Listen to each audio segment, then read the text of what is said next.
Not because your body is broken, not because something is wrong with you, but because the system inside you has changed, quietly, over decades, and most people never get the memo. You wake up, it's still dark outside, or maybe the light is just starting to come through the curtains. Doesn't matter what time it actually is. What matters is what happens in the next few minutes. Because right now, before you've made a single decision, your body has already made several. Your heart rate is climbing, your temperature is rising, and somewhere behind your ribs, in that quiet space just under your stomach, something is already In this video, awake. we're going to talk about your morning routine, what you do in the morning and how it affects belly fat. Super cool principles. So I want to make sure you understand the rhythm, the circadian rhythm of our 24-hour cycle and how it actually contributes or can actually help your body, Already your belly awake, fat. So let's dive already into it. active, already waiting for you. Here's the thing nobody tells you. After 70, that waiting matters more than it used to. So this morning, in the next few minutes, you're going to make a choice. You probably already made it today without thinking, and depending on what that choice was, you either helped your body or worked against it. I'm not going to tell you to drink some magic detox tea. I'm not going to hand you a supplement list. What I want to do is much simpler than that. I want to show you what's actually happening inside your stomach the moment you wake up. The acid, the lining, the trillions of tiny organisms living inside you right now that haven't eaten since last night. I wake up in the morning and I want to reach for my phone. But I know that even if I were to crank up the brightness on that phone screen, it's not bright enough to trigger that cortisol spike and for me to be at my most alert and focused throughout the day and to optimize my sleep at night. So what I do is I get out of bed and I go outside. And once you see it, the answer to what your stomach should receive first becomes almost obvious. Not because I said so, because you'll understand the reason behind it. And when you understand the reason, you never forget the habit. Here's something most people don't think about. Your stomach right now, this very moment, is sitting at one of the most acidic points it will reach all day. That's normal. That's by design. Your body builds up that acid overnight to be ready for whatever comes next. But after 70, the lining that protects your stomach from that acid, the soft, slippery layer that acts like a shield, that lining gets thinner, slower to repair, less forgiving than it used to be. So, the stomach you have now isn't the stomach you had at 40. It's still strong, it still works, but it needs a different kind of morning, and most people give it the exact opposite of what it needs. Before I show you what that is, I want to ask you something. Just a simple question, and I genuinely love to know your answer in the comments. Hi viewers, when you wake up in the morning, what's the very first thing you put in your mouth? Coffee or water? Just answer with one word, coffee or water. I ask because I think the answer is going to surprise a lot of you once you hear what I'm about to explain. Because here's the part most people miss completely. The moment you open your eyes, a hormone called cortisol starts rising in your body, fast. Within the first 30 to 45 minutes, it can jump by more than half. This happens to almost everyone, every single morning, whether you slept well or barely slept at all. And cortisol does something specific to your stomach. It wakes it up. It tells it, the day has started, get ready. But if that rise gets stacked on top of itself, again and again, morning after morning, year after year, it starts working against the very lining that's supposed to protect you. And there is one extremely common morning habit, something almost everyone over 70 has done for decades without question. That does exactly that. It's not dangerous, it's not an emergency, but it might be quietly working against your body every single morning. And once I tell you what it is, you're going to start noticing it everywhere. Stay with me, because in the next part, I'm going to walk you through exactly what's happening, and exactly what your stomach has been waiting for this whole time. Continuing in the same voice and structure as Chapter 1. First-person narrator, second-person address to viewer, musical pacing, cliffhangers, the true crime/killer/investigation. Instructions still don't apply to this topic, so I'm carrying forward the health content approach we agreed on. Here are chapters 2 through 5. So, let's talk about what actually changes. Not in a scary way, not in a something is wrong with you way, just in a real, honest, biological way. When you were younger, your stomach produced acid like clockwork, strong, consistent, reliable, and the lining that protected it from that acid repaired itself quickly. almost First thing in the effortlessly. morning. Now, we all know the benefits of drinking water. Obviously, it can help with nasal congestion, so that's blocking up of the nose, avoiding things like taking antihistamines and nasal sprays. We also know about the fact it can help with aiding digestion and therefore reduce constipation. Effortlessly. Improving But skin. here's what happens with time. The cells that make up that protective lining replace themselves more slowly. The mucus layer, the barrier between acid and tissue, gets thinner, and for a lot of people over 70, the stomach simply doesn't produce as much acid as it once did either, which sounds like it should make things easier, right? Less acid, less problem? Not exactly, because your stomach still needs a certain level of acid to do its job, to break down food, to absorb minerals like calcium, iron, and B12, nutrients that become even more important as you get older. So now you have a stomach that's doing more with less protective lining, less acid reserve, less margin for error. Think of it like an old, well-loved kitchen. Everything in it still works. The stove still heats up. The pipes still carry water. But you don't slam the cabinets the way you did 30 years ago. You're a little more careful with it, a little more deliberate. Your stomach is asking for that same kind of care now. And here's where it gets interesting. Remember that hormone I mentioned, cortisol? The one that spikes right when you wake up? That spike doesn't go away as you get older. If anything, for a lot of people, it becomes even more pronounced. So every morning, you have an aging stomach, thinner lining, less reserve, meeting one of the sharpest hormonal spikes of the entire day. That's the setup. That's the stage. And what you do in the first few minutes after waking determines whether that meeting goes smoothly, or whether it doesn't. Now, here's a question I want you to sit with for a second. What's the first thing most people over 70 do when they wake up? Not all people, but most. They reach for the coffee maker or the kettle, before anything else, before water, before food, sometimes before they've even fully sat up. It's been a habit for 40, 50, 60 years. It's comforting, it's familiar, it feels like the start of the day. But here's what's actually happening when that first sip hits an empty stomach, first thing in the morning, while cortisol is already climbing. I'll tell you exactly what in the next part. Because once you hear this, you're going to think about your morning coffee differently. Not give it up. I'm not telling you to give it up. But the timing might be the one thing you've never questioned, and it might be the one thing making the biggest difference. Stay with me. Here's what most people get wrong. They think the discomfort that sometimes comes after that first cup, the slight burning, the bloating, the unsettled feeling, they think that's just getting older, just something you live with now. But what if it's not aging itself? What if it's timing? Let's go back to that cortisol spike, the one that happens within the first 30 to 45 minutes of waking up. It happens to almost everyone. It's not optional, it's wired into us. That spike does something specific. It tells your stomach to ramp up, to prepare for the day, to get the acid flowing. Now, what happens if, right in the middle of that spike, you introduce something else that also raises cortisol? Something like caffeine. Caffeine triggers its own cortisol response. So if you drink coffee in that first 30-minute window, right when your body's natural spike is already happening, you're not adding a small boost, you're stacking one spike on top of another. And for a younger stomach, with a thick, resilient lining, that stacking might not be felt at all. But for a stomach that's already working with a thinner lining, with less acid reserve to spare, that stacked spike lands on tissue that has less protection than it used to. And coffee itself isn't neutral either. It's acidic, mildly, but it is. So now you have acid from your stomach, plus acid from the coffee, plus a hormonal spike on top of a hormonal spike, all happening on a completely empty stomach. No food, no buffer, nothing to soften the landing.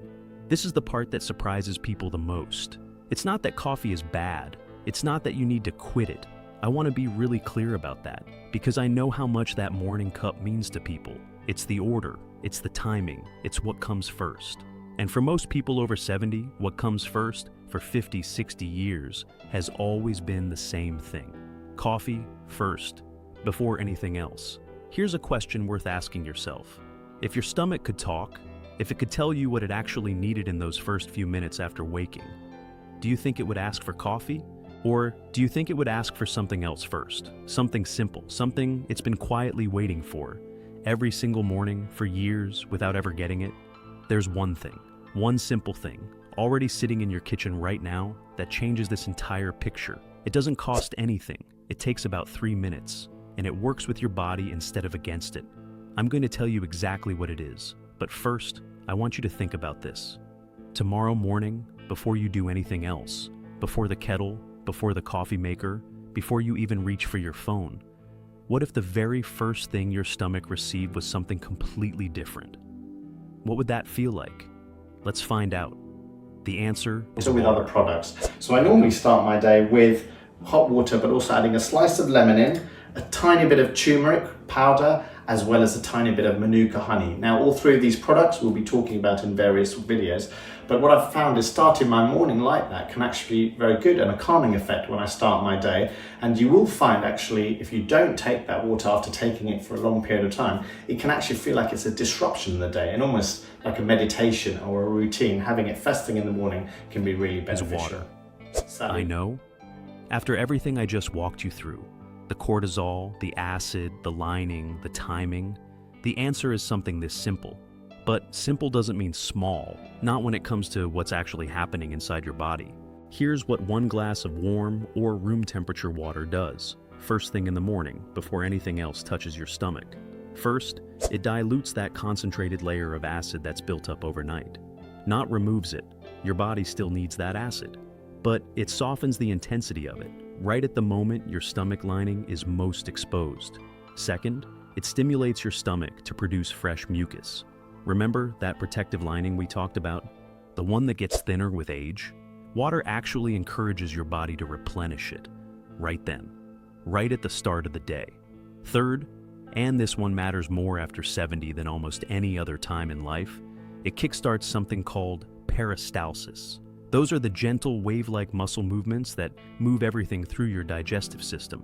That movement naturally slows down with age, which is part of why some people over 70 notice more sluggishness, more bloating, more discomfort than they used to. Water, first thing, helps wake that movement back up. And there's one more piece. Overnight, just through breathing alone, your body loses anywhere from half a liter to a full liter of fluid every single night, without exception. So, you wake up mildly dehydrated every morning for your entire life. But after 70, that dehydration matters more. Your sense of thirst becomes less reliable with age. Your body doesn't always send the signal as clearly as it used to, which means a lot of people are walking around mildly dehydrated and don't even realize it. That glass of water in the morning isn't just a nice habit. It's rehydration, it's lubrication, it's preparation, all in 3 minutes before anything else. Now, here's the part I want you to really hold on to. Inside your gut right now, there are trillions of microorganisms, bacteria, living, active, and waiting. They've been there your whole life, quietly doing work you never see, supporting digestion, supporting your immune system, even producing chemicals that affect your mood. And after a long night, they're waiting too, waiting to be fed, waiting for the day to begin. Water doesn't feed them directly, but it prepares the environment. It's the first signal, the first good morning your digestive system receives. So now you've given your stomach water. You've waited a little before that first cup of coffee, letting the cortisol spike settle. The acid has been softened. The lining is being replenished. Movement has started.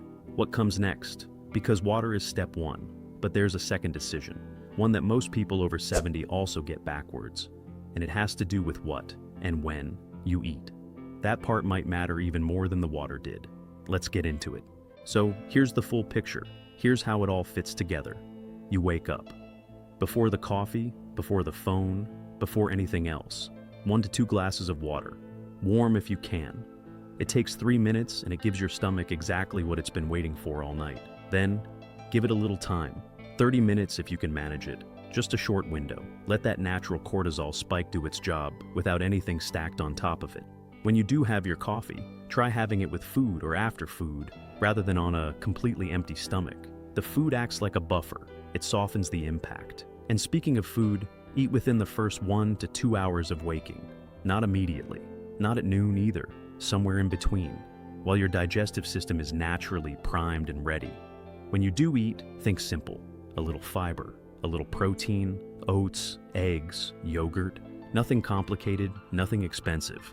Just foods that work with what your body is already trying Accumulates to in do. the belly. We just That's take it. cortisol here. We're just going to focus on cortisol in this video because when we look at the morning ritual, your morning ritual will make or break your cortisol production. This is key. So let me explain how a circadian rhythm works. At night, when the sun goes down, melatonin goes up. So light is what's going to trigger melatonin for us. When melatonin goes up, we shut cortisol down and we shut down insulin sensitivity. I have talked about this before, where the meal you eat in the dark at night is going to get stored as fat a lot more than the meal you eat in the Trying light. to do. That's it. That's the whole sequence. Water, a short pause, food with some fiber and protein, coffee alongside it, not before it. Simple changes, but changes that align with what your body has actually been asking for, quietly, every single morning for years. And if you're watching this for someone else, a parent, a spouse, someone you love who's over 70, I want to speak to you for a moment. You don't have to overhaul their entire routine. You don't have to convince them to give up their coffee because I'm not asking anyone to do that. Just one small suggestion. A glass of water by their bedside, ready before they even sit up. That's it. That's the whole ask. Small things, repeated every day, add up in ways that are easy to underestimate. So, here's where we land. Your stomach isn't broken. It isn't failing you. It's just asking for something a little different than it used to. A little more care. A little more attention to the order in which things happen. And the good news? Your body responds to these changes faster than you'd think. Not months, just a few days of doing this consistently. And many people start to notice a difference. It's not about doing everything perfectly. It's about giving your body what it's already prepared to receive. Tomorrow morning, before anything else, water first. That's the one thing to remember. Now, here's something I haven't told you yet. And it's something that surprised me when I first came across it. There's a second moment in your daily routine, something most people over 70 do every single evening, that affects your stomach and your sleep just as much as this morning sequence does. And almost nobody connects the two. In the next video, I'm going to walk you through exactly what that evening habit is, why it matters more after 70 than at any other age, and the one small adjustment that could change how you feel both that night and the next morning. You won't want to miss it. Since no strong preference either way, I'll propose a sensible expansion. 2 additional chapters that extend the same video naturally, building on what's already been covered without repeating it. Here's the proposed addition for your approval before I write it. Beyond coffee timing, this chapter covers other common morning habits among the 70-plus audience that quietly work against the digestive system. Skipping breakfast entirely to save calories, taking medications with little to no water, eating on the go or standing up, and the just one more cup pattern that compounds the cortisol stacking issue from Chapter 3. Structure? Most people think X, but actually Y reveals for each habit, presented as a short list of realizations rather than a lecture. Ends with a mini cliffhanger tying into Chapter 7. Something about how the order of these small habits matters more than any single one of them. A more concrete day-by-day framing. What a realistic week looks like when these small shifts are applied, not perfection, just consistency. Light callback to the measurable changes in days, not months idea. Reframes the whole video's message as something achievable, not overwhelming.